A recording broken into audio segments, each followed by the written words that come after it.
Still watching Fun Zone here on the Joy News channel with me, Hans Mensah, and my guest, Ed Aarons, is deputy news editor at the Guardian, or Guardian Sport, if you like, and is a man who's an expert in, on African football. Got inspired after watching, I understand. Roger Miller, is it, Ed Aarons? One of the players, Roger Miller from the Cameroon team in 1990, when I was still just a boy, really, 9 years old. An England fan, and that game, for people of a certain age, probably remember it. England were quite lucky to win, as I've been saying a lot this week, and but that really captured my imagination to watch the development of African players, and from that point, really, as you mentioned, Peter Ndlovu, or Peter Ndlovu, as he's known in England to most people, I think, as the wrong pronunciation. But he made a massive impact in the early years of the Premier League, and followed on with people like Tony Yeboah, obviously from Ghana, and JJ Okocha, Nigeria later on, and people like Lucas Radebe, as you mentioned, from South Africa, and into the modern era. So yeah, it's been a great journey for African players, and obviously a very long one, which started a long time ago, as I detail with my book, with Arthur Wharton, who was also from Ghana. Awesome, Ed. Glad to have you on the show, and of course, you're going to have a great conversation here on the show, which essentially centers on the exploits of African footballers in English football, not just the Premier League, English football. You have to understand that, we've moved from one era of English football to another era, or several eras, if you like, of English football. And it's not just about the Premier League, but of course, these days, we love to see our current stars of African origin playing the Premier League. The Sadio Manes, Mohamed Salahs, Riyad Mahrez, and all the likes, the many players, Kelechi Iheanacho, that we see week in, week out in the English Premier League. So let's begin our conversation from the man who laid the foundations for African players in England, Arthur Wharton. Tell us about him.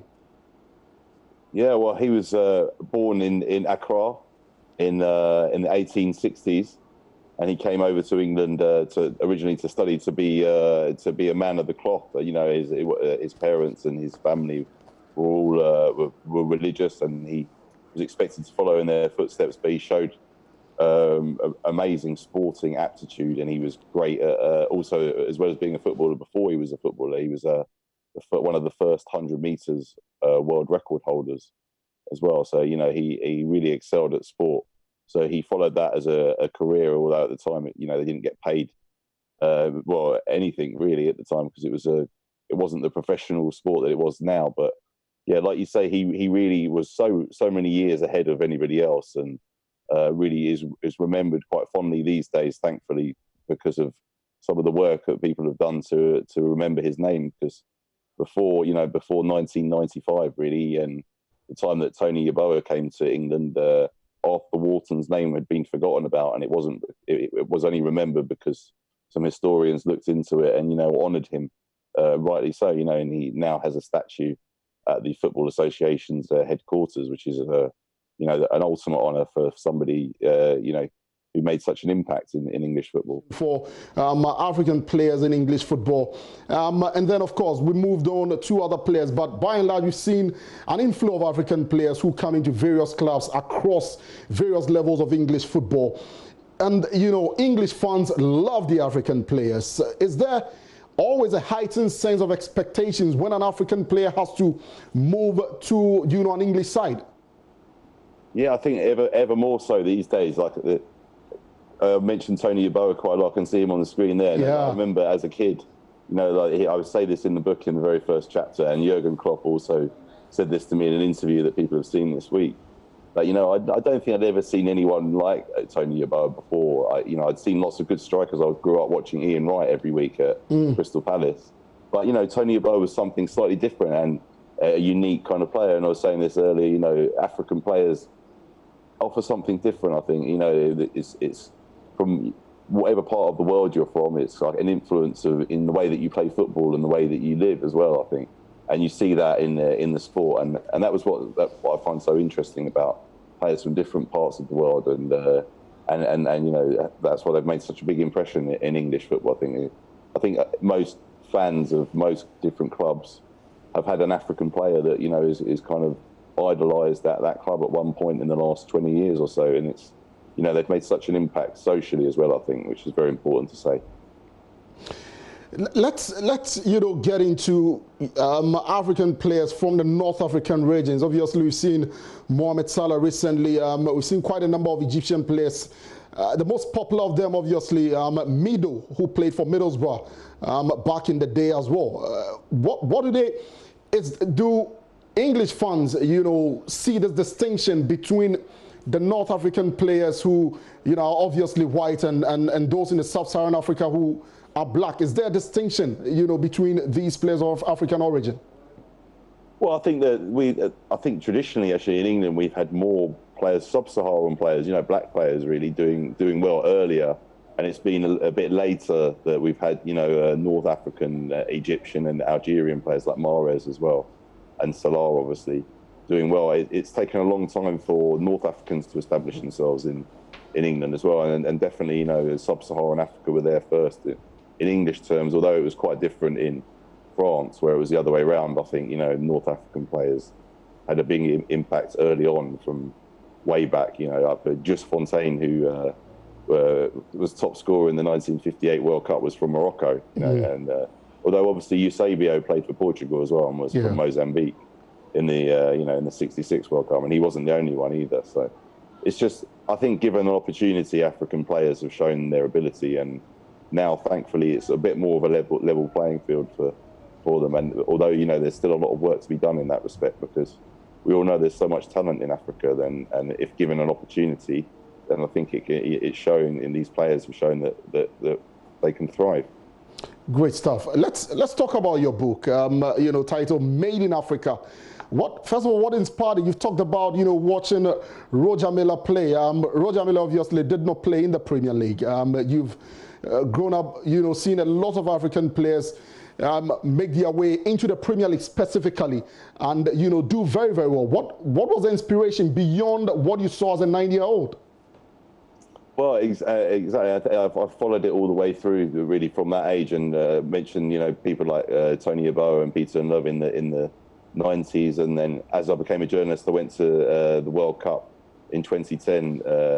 In South Africa. I lived in South Africa for 2 years, and obviously for Ghanaians, that was a great time, and for me as well, I remember it very fondly, and I was there for that, that quarter final, and was really upset about what happened, and was hoping that Ghana were going to go, make history and get to the semi-final. And then since then, I've followed the story really, and I moved back to England, and have always kept my ties with Africa, and tried to follow the careers of players that arrive in England and see how they do, and try and interview them and that kind of tell their stories. And I just thought it's something that's really not been recognised in the past that deserves a lot of attention. And it's everybody who comes to England, who makes it to England from Africa, has got an amazing story behind them. It's, as Jurgen Klopp said to me, it's what makes them unique, and also gives them their determination and motivation to succeed, maybe more than any other players from anywhere else in the world, because they've had to work so hard to make it. And so, I thought that was a good reason to try and tell their story, and then, make people realise what some people have to go through. Awesome. Now, in the book, you talk about players like Mahrez, like Sadio Mane, Mohamed Salah, Michael Essien, and, a host of African stars who have graced the Premier League. Do you find similarities in their stories? Yeah, absolutely. Yeah, and it goes all the way back to Arthur Wharton. It's always at the start. It's even now, it's a struggle to establish yourself and to prove yourself, and kind of, I really believe, working sometimes against the odds, and having to prove yourself more than maybe a European player at times, and that is definitely a common theme. You look at Mohamed Salah, the start of his career, nobody believed in him, and he looked like he might not make it. He was rejected by the big clubs in Egypt, and Zamalek, and people wrote him off. And when he was rejected by Chelsea, and it's the determination, I think, of players like that. And I can see Mahrez on the screen as well, another player who's born in France but of very much African heritage, and plays for Algeria. But he was written off as a young player as well, and was playing in the 4th division, and then suddenly exploded and became a superstar. And it's, you know, a determination to succeed, I think, is something that runs through all African players that make it to the top. Let's talk about the best players you've seen in the Premier League from the African continent, right down from defenders through to the midfield into attack. Then we talk about the best Ghanaian players you've seen in the Premier League. So the best defender from the continent you've seen in English football in general, even. I think there's only one I can say. Sorry, but it's Lucas Radebe. Lucas Radebe, iconic captain, leader. If you ask a Leeds fan who the most popular player is in their history, actually, it's probably him. And he's just the effect that he had on English football is enormous. Yeah. So, and he was a brilliant player as well. So yeah, Lucas, I think, and you know, obviously Kolo Touré, and just trying to think of any other great defenders. We've had lots of great defenders, great players in all positions, obviously. But yeah, Kolo Touré and Lauren as well, when he was right back in the Arsenal Invincible team. So yeah, some great players there. Let's come to the midfield, and that is where, you know, you've got a host of African players, you know, from midfield right down to attack. You get a number of African players, you know, playing in the Premier League. The best African midfielder you've seen in the Premier League has to be Michael Essien. It has to be. It's definitely between Michael Essien and Yaya Toure, I think, those two. But yeah, I mean, I really remember Essien at his peak when he first came, and how dominant he was for Chelsea. And there's I interviewed Michael in the book, and he was saying he's a very softly spoken guy, but quite modest when I spoke to him about his achievements. But looking back, I mean, he was Chelsea's first African Player of the Year, beating Didier Drogba to that accolade. And obviously Drogba eventually became like this iconic figure, a bit like Radebe at Leeds as well. You know, Drogba is Chelsea these days. And but Michael Essien really played a big role in that as well, and was, as I say, at the start of his Chelsea career especially, he was phenomenal. And so he would definitely be in the conversation for that, him or Yaya Toure, obviously, at Manchester City, who more recently won so much there as well.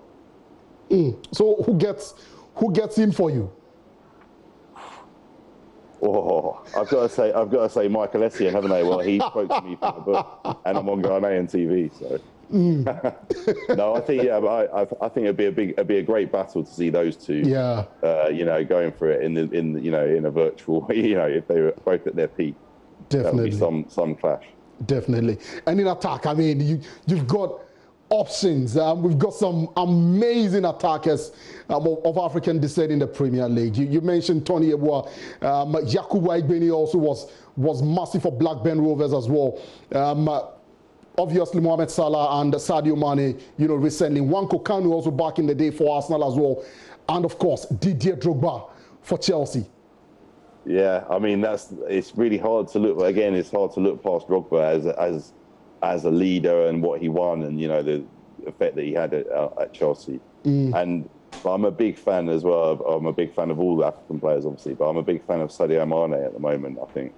And obviously Salah is up there. They're both very close to each other, but I think Mane has that stardust quality and is just oozing with talent. He's just so good to watch in the flesh, and just very exciting time. I think I'd put him really up there, really high up there. And obviously Aubameyang as well, a great forward, and the three of them obviously last year shared the Golden Boot, which was a fantastic achievement for Africa as a whole, I thought.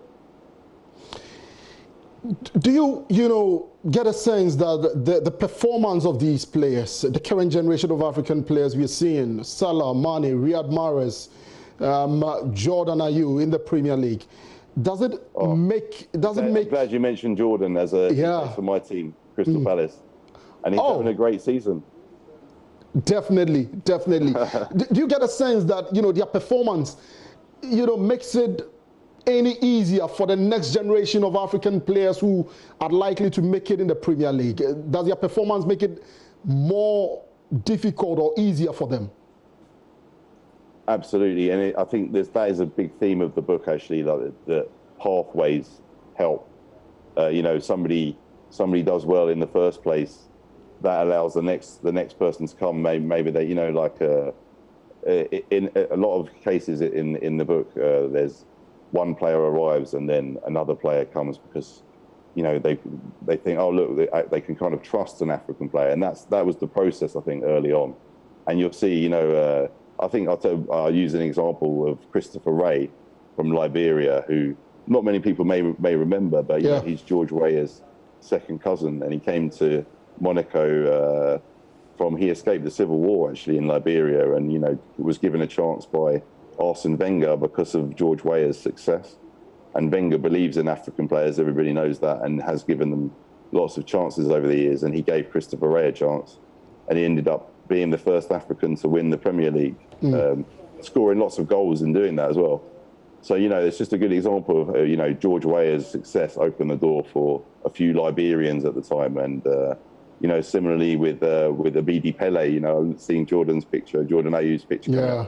Abidi Pele, I've written quite a bit about him in the book, even though he didn't play in England. I think his influence was quite important. You know, how do you think Abidi Pele would have performed in the Premier League?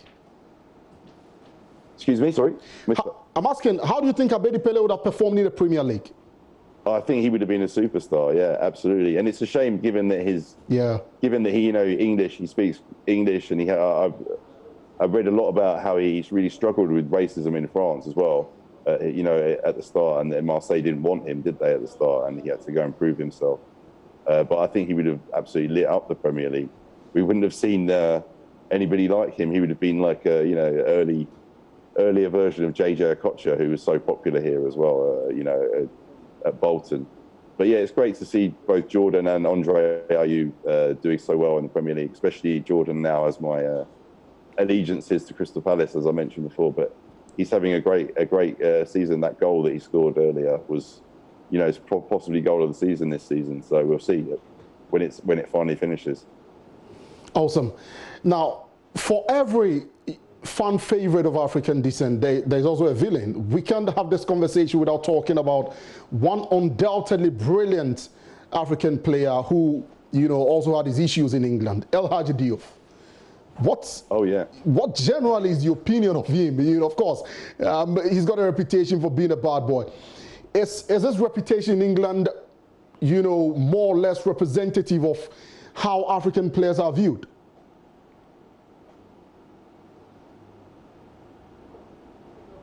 And I talk about his, you know, the pathways and Senegal, and, you know, maybe they did really well in the World Cup in 2002. Obviously, got to the quarterfinals as well, and he was the star of that team. And then, you know, earned a move to Liverpool, and there were some occasional good moments which people have forgotten about.